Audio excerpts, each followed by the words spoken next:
All right, good morning, East Coast. If you're in other parts of the world, perhaps for you, it's good night. Welcome to the Jungle, brought to you by Liger Partners. I'm managing partner Whitney Mendoza. And this morning, I have Kevin Phillips with me. Good morning, Kevin. Good morning. He is Build 'em Up founder, and as such, he's on a mission to help leaders improve organizational results by investing in the people who create them. We kind of touched on that just before we went live, but I love that, investing in the people who create those organizational results. So before we dive into our topic today, tell us what that means. Well, I have spent my entire career in a big corporation working with things, with processes and with procedures and policies and computer systems. And at the end of the day, the one thing I learned over and over again is all those are important, but more important are the people who use those processes, the people who execute those policies, the people who design those computer systems. Running a business, running a nonprofit, running a church, running any kind of organization is really all about the people. And if you really want to hit the height of potential of results in any organization, however you measure it, profit for some, it might be feeding the poor for another, you'll only reach the potential of the organization if you reach the potential of the individuals, because they are the ones who deliver those results. And that's the mission that I'm on with Build 'em Up. I love it. And it ties in, everything that you said ties into what we're going to talk about today, because so I'm in Atlanta, you live in Atlanta, but you're currently in Birmingham, Alabama. Due to COVID, you're helping Correct. family. That's right. And everything that's coming through in the news, especially Georgia, right? Like, we're one of the states that's really starting to open up. And to many, that feels like great. We're starting to go back to normal. But if you are one of those individuals who have been furloughed or lost your job completely, it's a different situation. Even though things are starting to open back up, there's still talks of there could be a recession after this, right? Which is not what this show is about. What it's about is navigating through that. And so you put out on your Medium 14 messages your team needs to hear from you right now. And so what I wanted to do was go through some of these, because even though it feels like we're starting to venture and cross the bridge to the other side, we're not there yet. Like, there's still a lot of work that needs to be done. That's right. So the first one is appreciation and value. And when I read that, the first thought that came to my mind was this phrase that we're using, essential workers. Right. And so if you're not an essential worker, really you are, right? Everyone is an essential worker. So walk us through that. Walk us through appreciation and value. Well, the context for the document that you're referring to was me trying to think, how can I add value to people, to leaders who are struggling right now through this crisis? And I actually wrote several articles. One is, how do you talk to your customers? How do you thank your customers? And so I was trying to think about it from different angles. This one's directed for a leader to talk to their team. What are the things that your team needs to hear from you in the middle of a crisis? And I think the context is exactly what you said. At the beginning of this, we didn't know much. Mm-hmm. And now for some, it might seem like the end of this is really not the end, right? Because we're opening up to a new normal. We're going to be figuring this out for a long time. So I think these messages still resonate. We don't know. So how do you help your team continue to deliver results when you don't have answers? And I think it has to begin. And I think many leaders struggle with beginning with a message of, I care about you, because it's just not their nature. It's not that they don't care. It's just not their nature to say it. A lot of people say, how do you know I love you? Well, I fed you today. Or a leader might say, I gave you a paycheck. But you need to actually put those feelings in words, especially at times of stress. And that's why I led with that message. If you don't lead with that message, not much more that you say is going to be heard. And I know that you've heard me say this before, but your audience may not have heard me say this. One of my favorite books right now, I've read it. I finished it for the third time in January, is a book by Kim Scott called Radical Candor. She is a Google, Apple executive. She's been coached by some of the best. And her leadership lesson of that career was how to deliver the truth. And here's Kevin's version of the premise of the book.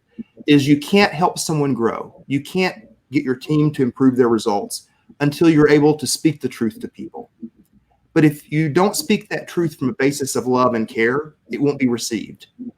And so that's the reason that this message was here, is people need to hear that you care about them before they'll hear and act on anything else you say. Mm-hmm, mm-hmm. I love that. I feel like it ties into the 5-to-1 of positive to negative feedback as well, right? Like in this time, you have to say it more than once that I appreciate you. You are essential to me, because, if you are working from home, there are still mistakes being made, right? Like we're still human. Quarantine didn't change that.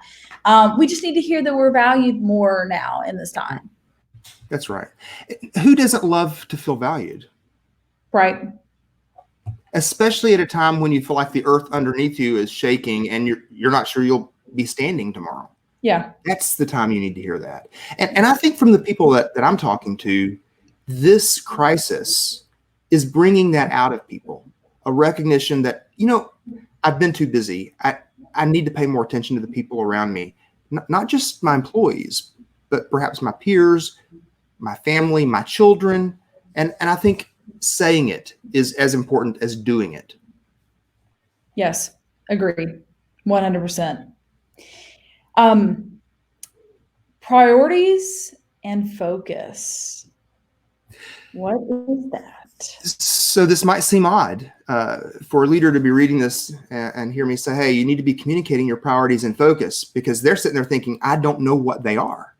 I don't know enough about what tomorrow and the next week and the next 5 weeks hold. I don't even know if I can make payroll this week. How can I be talking about priorities and focus? But at the end of the day, in a time like this, it's especially important to make choices, sometimes difficult choices about how you're going to spend the energy you have, the time that you have, the capital that you have. And if you don't make those choices, you'll spend it anyway. Time goes away whether you can't stop it. So you can't like hold it and say, wait until I figure out how to spend tomorrow and then I'll spend it. No, it's gone. So it's important to let your employees know, look, we normally do 10 things every day, but right now we're going to focus on just these 2, because it's the best way for us to reach our customers. It's the best way for us to keep cash flow, or it's the best way to make sure that our customers are taken care of, or it's the best way to protect our employees, because we don't want you to catch the virus at work.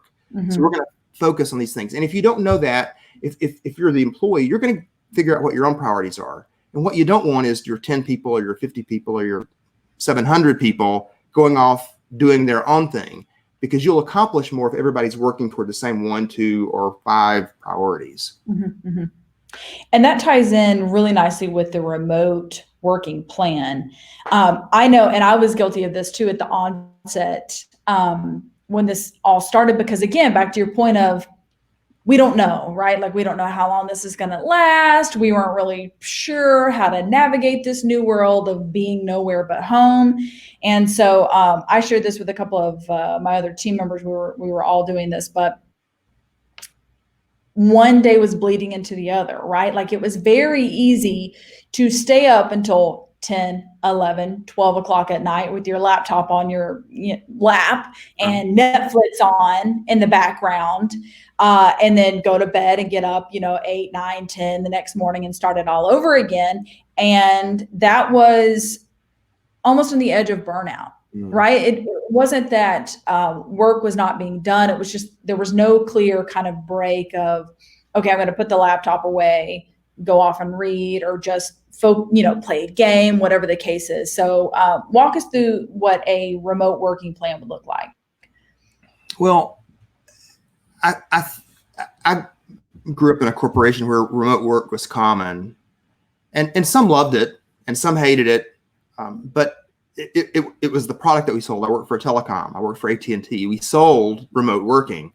So it's common to me. But my thinking here is many people today are doing remote work. They've never done it before. They don't know how. They don't understand how to communicate with someone when you can't just get up and walk next door and talk to them. And so I think if you are in an environment where that's the case, you need to talk about very practical things like that. Some may have never used Zoom or GoToMeeting or whatever the software is. So you might need to test that with them. Have a meeting where all you're going to do is help people understand what kind of lighting they need and how to remove some distractions from the background. People don't think about that, and you wouldn't expect that they would. So I think number one, it's about talking about those practical things. But I think it's also, if we're not in the same building and you have a need to reach me, what's the best way to reach me? Is it to call me on the cell phone, or maybe text me first? Or maybe you're going to use a software like Slack or something like that, or a Facebook Messenger where you're all on a group chat. Work through that. Maybe try some different things to see what works best for the group. To me, that's the message you need to communicate. There's another message in this document that I think is related, and that is, when you have people working remotely, there are some of us who become mistrustful of those that we can't watch because we might be a micromanager. I'll admit I used to be one until I realized it's the worst way to lead. But so this is a confession with Whitney morning, right? You should start that, confession with Whitney. I like that. Confessions with Whitney. So I'm a recovering micromanager, but I've been on the other end of that too. I do not do my best work. I don't care how amazing I am at whatever task it is. I do not do my best work if someone's standing over my shoulder. And remote work tends to bring that out of some managers. And so I think you need to communicate trust. And how you do that might vary from person to person. There needs to be an accountability. And I work best when I'm not micromanaged, and I work best when I'm held accountable. Both of those things are true. And you got to figure that out and communicate how that's going to look for the team. Mm-hmm. Yeah, and that ties in really nicely with 5 and 6 on your list, which is daily huddle and town hall. And I would, we even mesh that, in Liger world, if I can go there for a minute. The quarantine, it wasn't so much for us that we couldn't work remotely. A lot of the work that we do, it truly is digital. But for example, a lot of our millennials, we like to hang out, right? Like that's one of the beauties of our workspace is we love to come together at least a couple of days a week, pre-COVID, to just be there and pull off of each other's energy and bounce ideas and be creative. So how does that work in with the daily huddle and then also the town hall? Well, I am not a millennial. Surprise, surprise.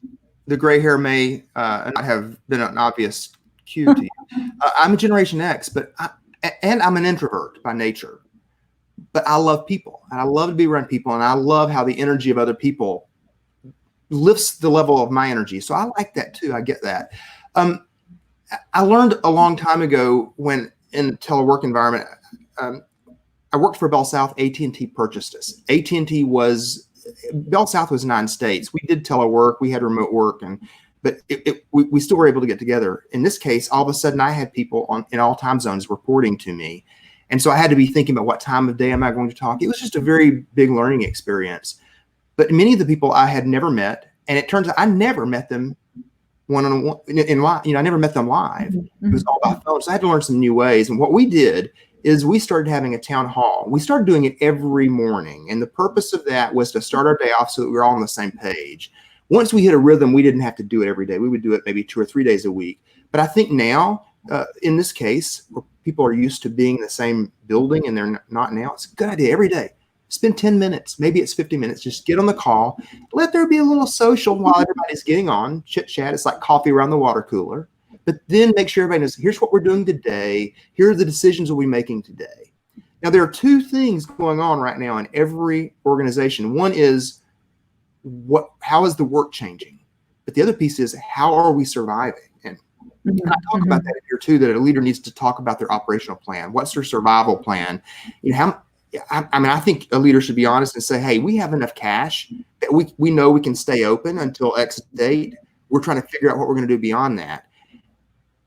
So I think this town hall is important as a way, not every day, but maybe it's once a week, to get everybody together. And it would largely be one way. It's the leader explaining things, but also allow an opportunity for some questions back and forth to say, here's how our business is doing. Here's how next week we're going to shift and do something a different way. Next week, we're going to drop 2 of our products, not because we don't believe in them, but because right now we're struggling to deliver them. So we're going to focus on these other 3. Or our customers are telling us they need us to pivot in this way. That way people are not surprised by the changes that are coming. It gives them the chance to say, hey, am I still going to have a job next week? And a leader can say, and it's not easy,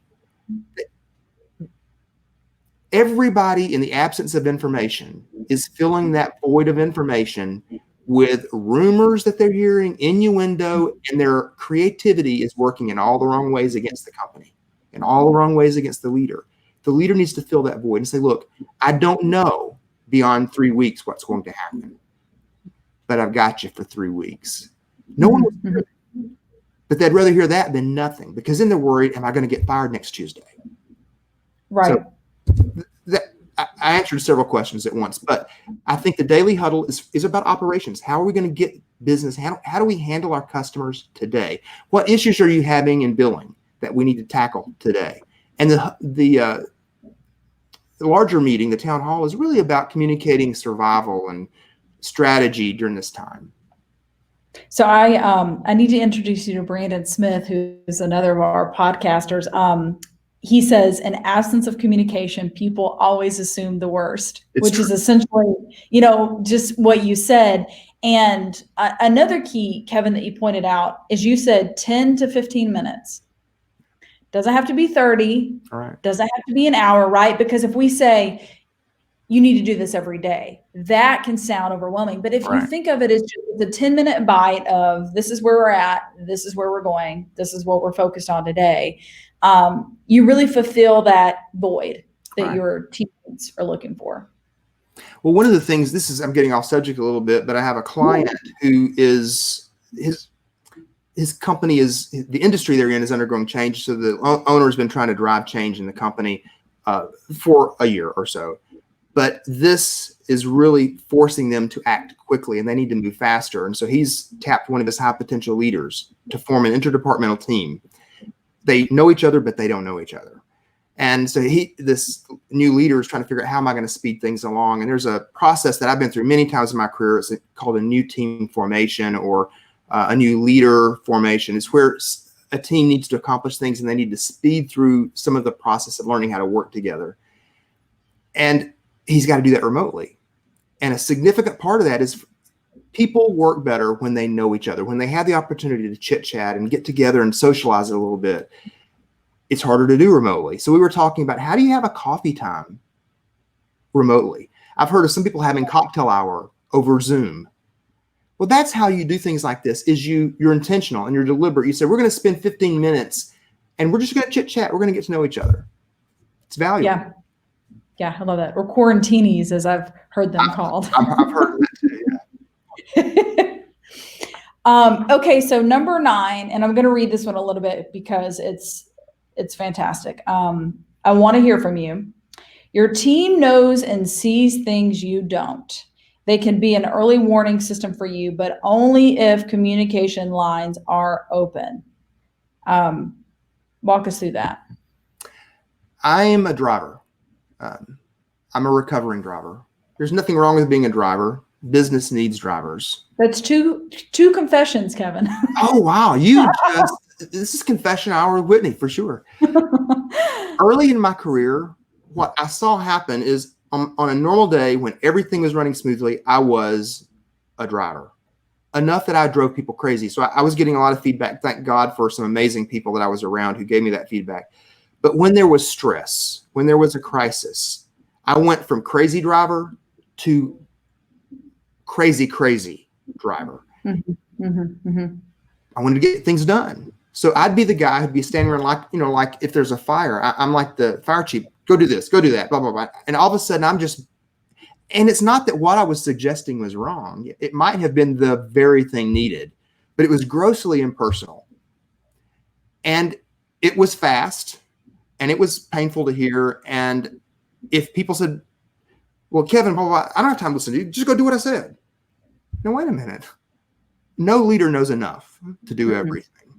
Mm-hmm. In fact, leaders, the larger your organization gets, the farther you get up the chain, so to speak, the less you really know.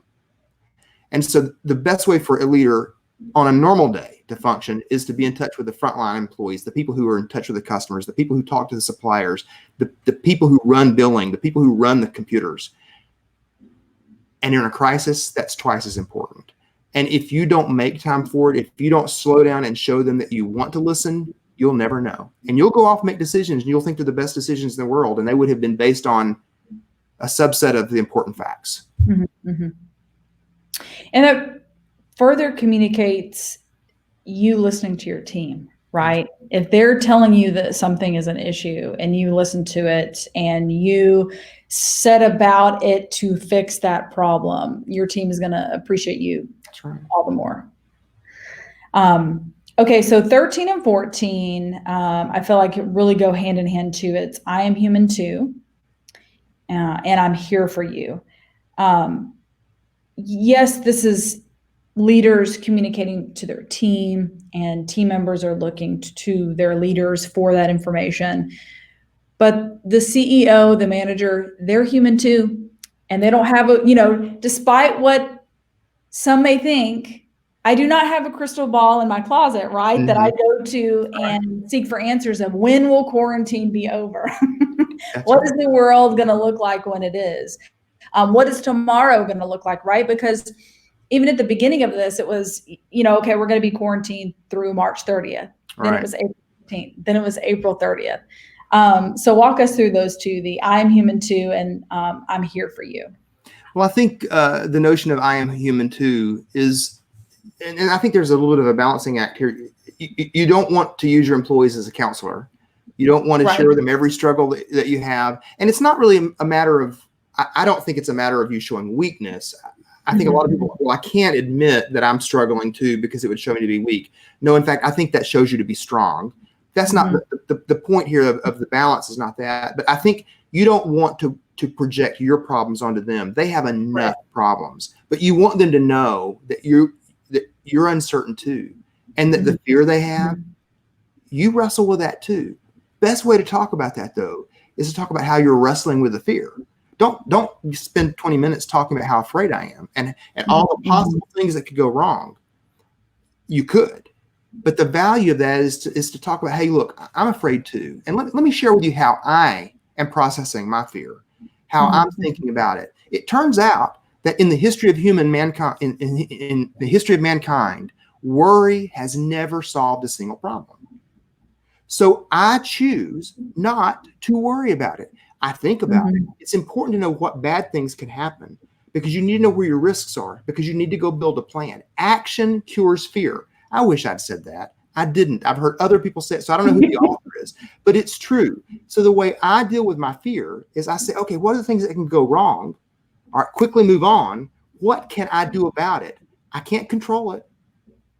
I might control a few things, but I'm in control of very little. So the things I'm in control of, go tackle them. But most things I can't control, I have to influence. If you live in Florida on the coast, you can't control whether a hurricane chooses your house or not. Right. But what you can control is whether you put protection over the windows, or you can influence whether you and your family are even there. Maybe you evacuate. You have choices to make. The sooner you recognize those risks, the faster you can make those decisions. That's the notion of being authentic, letting them see that you're going through this too, that you're not superhuman. And I love humor as a way to do that. I make fun of myself all the time because it turns out I'm not as smart as I'd like to think I am. And everybody knows it except me. But if I'll make fun of it, they say, oh, he knows that he's not the smartest guy in the room. I'm rarely the smartest guy in the room. In fact, that's my strategy. If I'm the smartest guy in the room, I'm in the wrong room. Right. Surrounded myself with the wrong people. The second piece of this is that I'm here for you is to say, look, I'm trying to figure this out for myself. I'm trying to solve problems for myself. I know you are too. We're in this together. You're part of my family. We work together and we have a relationship. And so if I can help you out, I want to. I don't know if I can or not, but I will try to help you out. If you are wrestling with fear and you don't want to, worry your spouse about it, come talk to me about it. We'll work through it together. Be a listening ear. Be a hand. I think it's important too, and this might be unnatural for some. Text your employee. Say, hey, how are you going? I know you said you and your wife had a difficult decision to make today. Are you okay? Not prying to their business. Just let them know you care. Oh, that's good. So what I'll do, I'll definitely go underneath, because this video is live right now on Facebook and LinkedIn, our Lager Partners pages, and I'll go and I'm going to link this Perfect. article so that everyone can get all 14 messages your team needs to hear from you right now, and then that way they can follow you on Medium too to see all the other articles. Kevin, if someone is listening and they need that assistance or that guidance, they're a leader, how can they get in touch with you?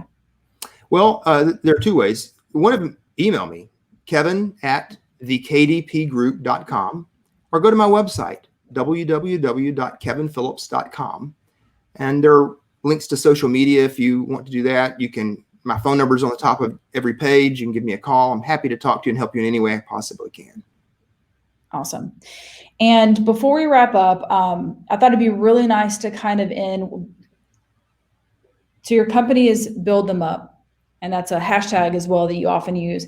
And I feel like each of these 14 messages that we went through completely play into that, right? Each one of these messages is building them up, building up your team members.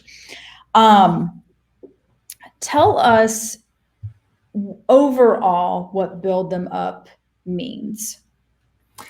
The short story is this. Early in my career, I'd been promoted to a manager, and I was taught that if you have a performance problem, and that's what managers do, right? They watch results. If results aren't where they are, you need to go do something about it. The sooner, the better.